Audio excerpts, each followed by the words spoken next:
ভারতের প্রধানমন্ত্রী নরেন্দ্র মোদী 10ই জুন ভারতের দীর্ঘতম প্রাইম মিনিস্টার হিসেবে ঘোষিত হলো এবং উনি দীর্ঘদিন ধরে ভারতের অর্থ রাজনীতিতে প্রধানমন্ত্রী হিসেবে আছেন এবং একটা দীর্ঘতম দিন ধরে একটা স্টেবল গভর্নমেন্ট ইন্ডিয়াকে দিতে পেরেছেন। এই জন্যে ইন্ডিয়া ওনার প্রতি কৃতজ্ঞ।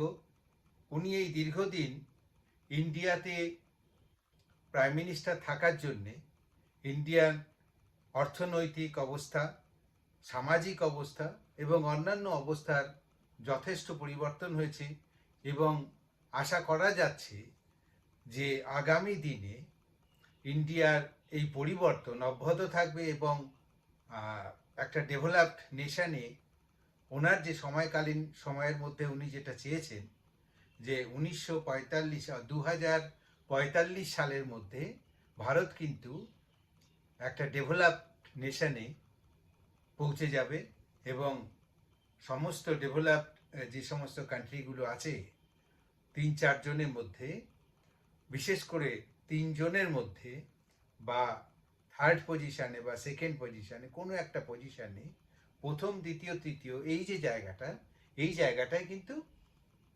ভারত অবস্থান করবে 2045 সালের মধ্যে। সেই প্ল্যানিংয়েই কিন্তু নরেন্দ্র মোদীজি ইন্ডিয়াকে নিয়ে এগিয়ে যাচ্ছে। আমরা যতটা বুঝি বা না বুঝি, আমরা হয়তো অনেকখানি বুঝতে পারি না, আমাদের গণ্ডি অনেক ছোট, কিন্তু বিশ্ব অর্থনীতি বা রাজনীতিতে এটা একটা খুব বড় বিষয়। ইন্ডিয়ার প্রগ্রেস, ইন্ডিয়া খুবই প্রগ্রেসিভ এবং জিডিপি ডেভেলপমেন্টও অত্যন্ত ভালো এবং এই যে রূপরেখা তৈরি করা হয়েছে 1945 সালে, 2045 সালে যখন স্বাধীনতার পরে পরবর্তী 100 বছর কমপ্লিট হবে, সেই সময় ভারত বা ইন্ডিয়া একটা ডেভেলপড নেশন হিসেবে পৃথিবীতে গণ্য হবে এবং ডেভেলপড হবে বলে একটা প্ল্যানিং বা রূপরেখা তৈরি করা হয়েছে এবং সেই পথে ইন্ডিয়া এগিয়ে চলেছে। এবং এই বিশেষ কোনো লোক, ধরা যাক যে নরেন্দ্র মোদী আজকের বিশ্বের রাজনীতি একজন বিশেষ লোক এবং উনি যখন বলেছেন, আমরা আশা করছি যে নিশ্চয়ই সেটা হবে এবং সেটা হতে বাধ্য। আমরা বা আমাদের ইন্ডিয়ার লোক একটা সময় দেখবে যে ইন্ডিয়া একটা ডেভেলপড নেশনে পরিবর্তন হয়েছে। ঠিক অন্যদিকে ইংল্যান্ডে ঠিক এই জুন মাসের 22 তারিখে ইংল্যান্ডের কিয়ের স্টারমার প্রধানমন্ত্রী ছিলেন। উনি প্রধানমন্ত্রীর পদ থেকে রেজিগনেশন দিলেন এবং রেজিগনেশন দেওয়ার কারণটাও খুব বড় কিছু কারণ নয়। লোকাল একটা ইলেকশন ছিল, সেই ইলেকশানে কিয়ের স্টারমার একটু খারাপ ফল করে। কিয়ের স্টারমারের পার্টি ভালো ফল করতে পারেনি, যার জন্যে প্রচণ্ড পলিটিক্যাল প্রেশার আসে ওনার উপরে। উনি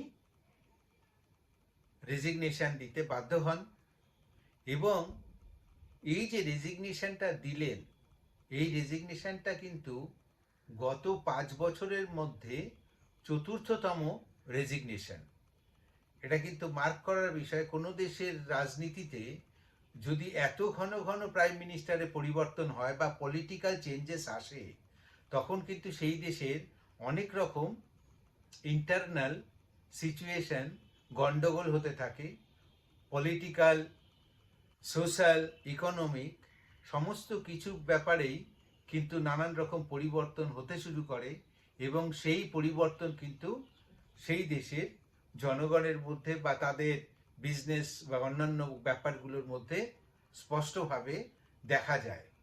এই যে এই যে কিয়ের স্টারমার যে রেজিগনেশন দিলেন, বা এই যে চতুর্থতম রেজিগনেশন, এই রেজিগনেশন কিন্তু, এই যে পলিটিক্যাল চেঞ্জেস, এটা কিন্তু এমনি হয়নি। এর কিন্তু একটা কারণ আছে, এর পিছনে একটা কারণ আছে। যে কারণটা হচ্ছে যে ব্রেক্সিট। ব্রেক্সিট বরিস জনসন 2020 সালে ইমপ্লিমেন্ট করে, লাগু হয়।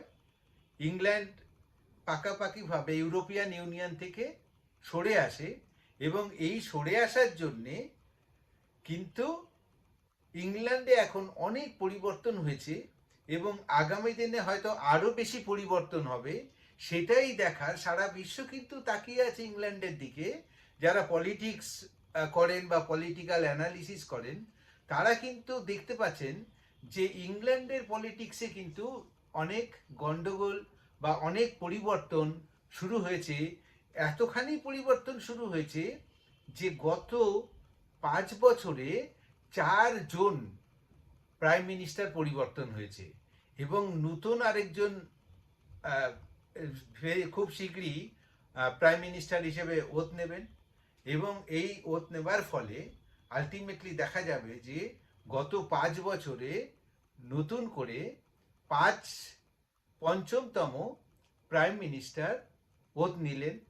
এই যে ব্যাপারটা, এই ব্যাপারটা কিন্তু খুব সাধারণ ব্যাপার নয়। এই ব্যাপারটা কিন্তু একটা ভাবার ব্যাপার এবং দেখার ব্যাপার যে ইংল্যান্ড আগামী দিনে কোথায় এগিয়ে যায়, কি হয়, সেখানে কি পরিবর্তন হয়, কি ঘটতে পারে। এই ব্যাপারগুলো কিন্তু অত্যন্ত গুরুত্বপূর্ণ, এবং এইভাবেই সারা পৃথিবী কিন্তু এখন ইংল্যান্ডের দিকে তাকিয়ে আছে।